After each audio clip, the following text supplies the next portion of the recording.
Nice rebound. She's gonna get this tap to her, and then whoop. Oof. Yeah. She's gonna be a monster.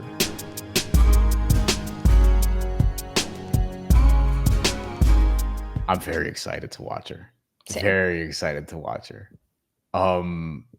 Let's actually look. There was a pass that she made. Hold on. I know which. Yeah. There's a pass that she made courtesy of ESPNW on Twitter. Still calling it Twitter. Candace isn't on Twitter anymore. Follow her on BlueSky. I'm there as well. Yeah. With Arike Ogunbowale. Step back. Here's Paige over here. Tosses it back. And then nice rebound. She's gonna get this tap to her, and then whoop. Oof. Yeah. She's gonna be a monster. She is. I don't know if she'll be a monster right away. Tell me about where you're at with the Paige Bueckers experience while this highlight of her plays in the background.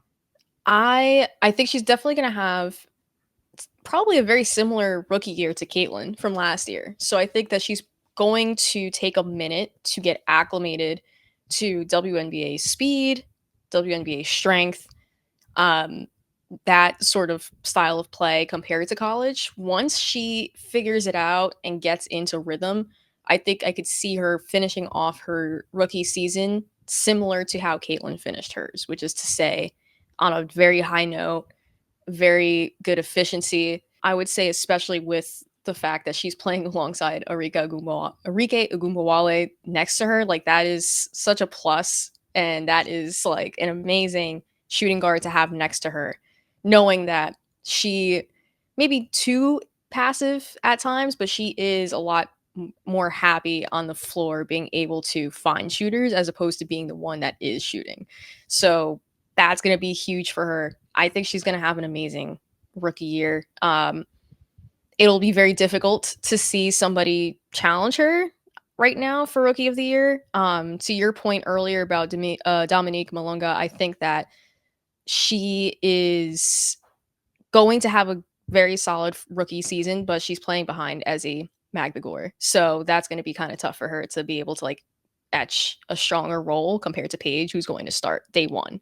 So I think that she's the runaway favorite at this point, barring like a ridiculous rookie season from like Sonia Citron or something like that. So I'm excited. I'm very, very, very, very thrilled that Dallas got her, especially just because I do think that her fit alongside Arike is very fun. They have work to do in terms of roster construction, but I do think that this will be a fun rookie year for her. I don't think she's going to have a fun postseason push with Dallas. But I think that she's, obviously the runaway favorite for sure for rookie of the year. We have her college numbers here just to give you an idea of what she was doing at UConn and how much could translate. The thing that people love about her game, that I love about her game, is just the hyper efficiency. To your point, she's not somebody who, like, I don't think she'll have like the crazy scoring numbers. She's going to have some big time scoring games. She's so good. Yeah. And for people who don't remember, Paige was coming out of high school. She was the best player in her class at the time. She was very popular. Haley Van Lith obviously was very popular as well, like so on and so forth. But Paige was like seen as the one, so to speak. And obviously she gets hurt a couple of times, so the star gets derailed a little bit. But she was going to be a massive, massive star. And now it feels like she's back on that trajectory, which is cool because that doesn't happen all the time. Sometimes you get knocked off and it's hard to get back. Health is going to be a big thing to watch. As you see here, she did miss an entire season, the 22-23 season. And she missed, obviously, about half of the 21-22 season due to injuries. But again, the hyper efficiency, 53% from the field in college. Now, it's college, but this is an indicator of the style of play she's going to have. I would put up a bunch of more videos, but like I ain't trying to get flagged, just in case. I might not, but like I don't want to chance it. Knock on wood, this wooden table. And 3-point range, 42% from three. Like she's shooting 53, 42, 85 splits in college. Doesn't get to the free throw line a lot, but she can attack.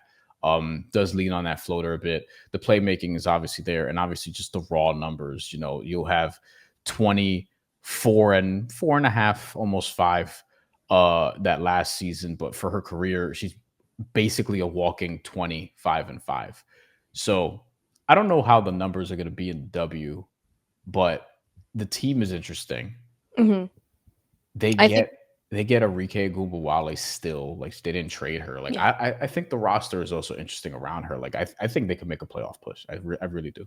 You wanted to Yeah. say something? Jump in. No, yeah, I was just gonna say that I think that because of the way the roster is a little bit questionable, she might end up, touching her final college year numbers by the end of the season, just because some of the offensive output that I think that is more assumed to be on the shoulders of Arike might fall on her shoulders eventually as well.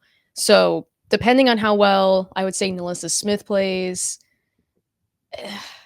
right, thank you. Depending on how well, I would say also, yeah, Tierra McCowan plays as well. We'll see how that goes. But just looking at this now, I do feel like the offense is definitely going to fall a bit more on her shoulders than anticipated. Especially if Dejanay Carrington isn't able to, I would say, lock back in with her shooting, because I think her shooting has taken a bit of a dip. If she's able to get back on that track, then it's a different story. But I can see it. I can see her hitting those college numbers to 25 and 5 for sure. I think that especially with Arike taking on a brunt of that output, it's definitely possible. But It'll yeah, help. Yeah. it'll be very similar. It'll be very similar to Caitlin. I do wonder Dejanay Carrington. It's funny because I thought Dejanay Carrington would be like the perfect fit next to her. So them getting her from a defensive standpoint is great. To your point, she will have to knock down shots. Dejanay Carrington shot 25% from 3 last year on a Connecticut Sun team that felt like they couldn't make a goddamn 3 in the Yeah, playoffs. none. She only has one good 3-point shooting season, 37% the year before, but it was barely on any volume. It was 2 a game. Yeah. And she's a career 29% 3-point shooter on barely any volume. So they're going to need her to hit some shots, especially because Arike Gumboale is going to take them. Paige Bueckers. I think Paige Bueckers is very much going to be a distributor this first year. She'll score. I do wonder that this was probably something that's bettable, but like, will she average like 15 points a game or something along those lines? 18? Like, I wonder where it tops out at. It's probably going to be higher than 15, according to some people. Yeah, Dejanay and Nalissa Smith, obviously, 1, adorable, and 2, most importantly, 2, like they're just that'll help from a defensive standpoint. The team is interesting. I could see them getting an 8 seed. It wouldn't surprise me at all. Maybe even 7. I don't think they're like going to be amazing, but Paige's adjustment to the game is going to be interesting. Sea Glazer. Are you a Paige fan, Sea Glazer? Jeez. The body type of Paige and Clark are very different. CC is a pro athlete type of body, i.e., will not get injured easily. Paige is a glass type of body, which usually leads to a lot of injuries. I do think the build. I wouldn't say glass, Sea Glazer, but yeah. she's had injuries. But look, there's something to be said for like you need time to establish. Or to get your body established to that level of physicality that you're going to see in the pros. So if she gets a little dinged up this year, probably wouldn't be super surprising. Caitlin looks like she yoked up she's a little bit. She's in great shape. Yeah, she looks to be in excellent shape. Like that was a great move on her part to do that, to focus on that, because like literally she doesn't have like holes in her game.